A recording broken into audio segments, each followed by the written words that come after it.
नमस्कार दोस्तों, स्वागत है आप सभी का आपका अपने चैनल वीके ऑनलाइन क्लास में। तो आज की वीडियो में देखने वाले हम लोग 2 मार्च के लिए करंट अफेयर।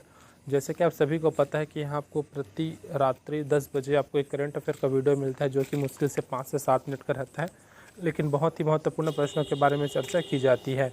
या फिर ये बोल सकते हैं आपको MCQ क्वेश्चन बताया जाता है, ताकि आपको कम समय में ज़्यादा तैयारी करने का मौका मिल सके।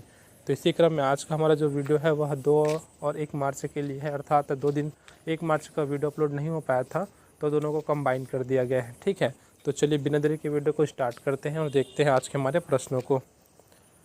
प्रश्न यहीं पर है। जो पहला प्रश्न है, विश्व नागरिक सुरक्षा दिवस किस तिथि को मनाया जाता है ना, याद रखिएगा ऑप्शन डी सही हो जाएगा 1 मार्च को। कौन सी है तिथि 1 मार्च है और जो मनाया जाता है वो क्या है, तो विश्व नागरिक सुरक्षा दिवस। ठीक है, विश्व नागरिक सुरक्षा दिवस, अच्छे से इसको याद रखिएगा।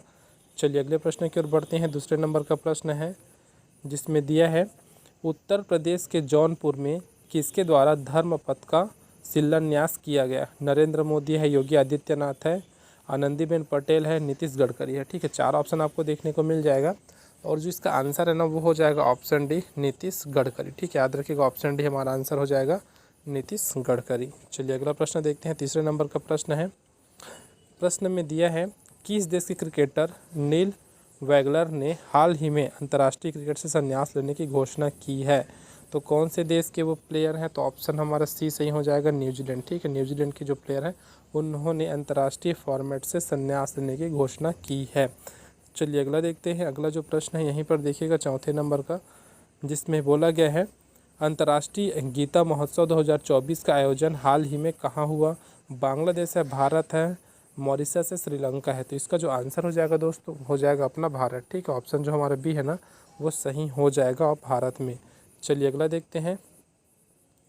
प्रश्न दिया है बायो एशिया का 21वां संस्करण हाल ही में कहाँ आयोजित किया गया। नागपुर है, हैदराबाद है, जयपुर है, गांधीनगर है। तो कहाँ आयोजित किया गया फिर कहाँ हुआ, तो इसका जो आंसर है ना दोस्तों वो हो जाएगा ऑप्शन हमारा बी सही हो जाएगा, हैदराबाद में। ठीक है, याद रखिएगा हैदराबाद में इसका आंसर हो जाएगा। चलिए अगला प्रश्न देखते हैं।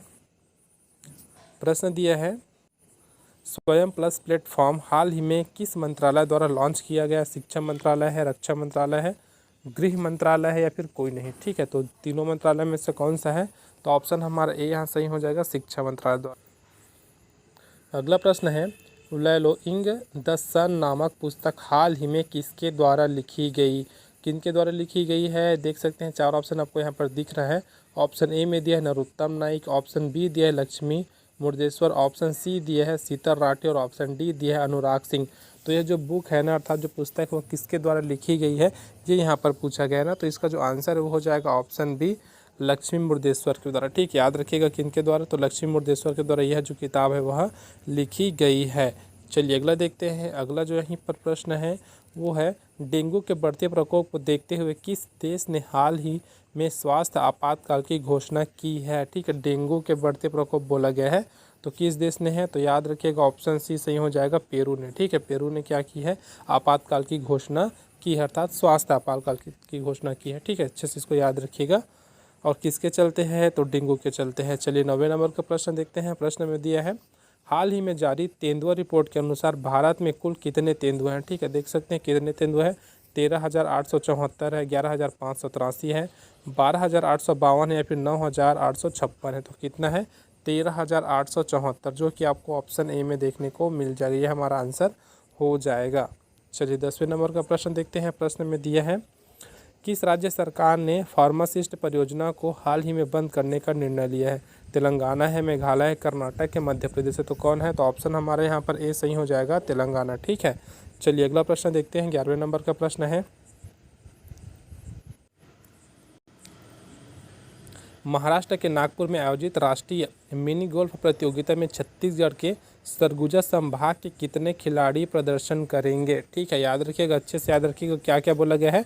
तो महाराष्ट्र के नागपुर में आयोजित राष्ट्रीय मिनी गोल्फ प्रतियोगिता, यह बोला है छत्तीसगढ़ के कौन सा संभाग है, तो सरगुजा संभाग है। अब वहाँ से कितने खिलाड़ी प्रदर्शन करेंगे, तो ऑप्शन हमारा जो दूसरा है वो सही हो जाएगा, 5 खिलाड़ी। ठीक है, ऑप्शन याद रखिएगा, अर्थात जो 5 खिलाड़ी है उनका नाम भी आपको यहाँ पर बताते हैं। तो ये जो 5 खिलाड़ी है ना दोस्तों, उसका नाम आपको यहाँ पर बता देते हैं कि कौन कौन 5 खिलाड़ी हैं। तो ये पांचों खिलाड़ी आकाश दुबे, रजत सिंह, प्रेरणा सिंह, प्रियंका पैकरा एवं ब्रिजदेव सिंह है, जो कि सरगुजा मिनी गोल्फ संघ से जुड़े हैं। कोच राजेश प्रताप सिंह ने बताया कि यह प्रतियोगिता नागपुर में 2 मार्च से शुरू हो रही है, जो 6 मार्च तक चलेगी। ठीक है, तो अगर आपसे ये पूछा जाता है यह प्रतियोगिता कब से कब तक चलेगी, तो याद रखिएगा 2 मार्च से 6 मार्च तक चलेगी। और टोटल जो सरगुजा संभाग के 5 खिलाड़ी इसमें प्रदर्शन करेंगे। ठीक है, चलिए अगला प्रश्न देखते हैं। 12वें नंबर का प्रश्न है, जिसमें दिया है छत्तीसगढ़ में कहाँ खुदाई के दौरान 2500 साल पुराना कुआं मिला है। ठीक है, तो छत्तीसगढ़ की बात की जा रही है ना, तो इसका जो आंसर है ना वो हो जाएगा ऑप्शन हमारा दूसरा सीताबाड़ी। याद रखिएगा ऑप्शन दूसरा सही हो जाएगा सीताबाड़ी। अब इससे जुड़े हुए कुछ और देख लेते हैं, इसमें इसी से रिलेटेड है। तो राजिम कुंभकल्प मेला का आयोजन रामोत्सव की थीम पर मनाया जा रहा है। वहीं राजिम मेला क्षेत्र के पैरी नदी किनारे सीताबाड़ी में लोगों की भीड़ बढ़ रही है। सीताबाड़ी एक ऐतिहासिक महत्व है। यहाँ पुरातत्व विभाग द्वारा पिछले वर्षों में खुदाई की गई है।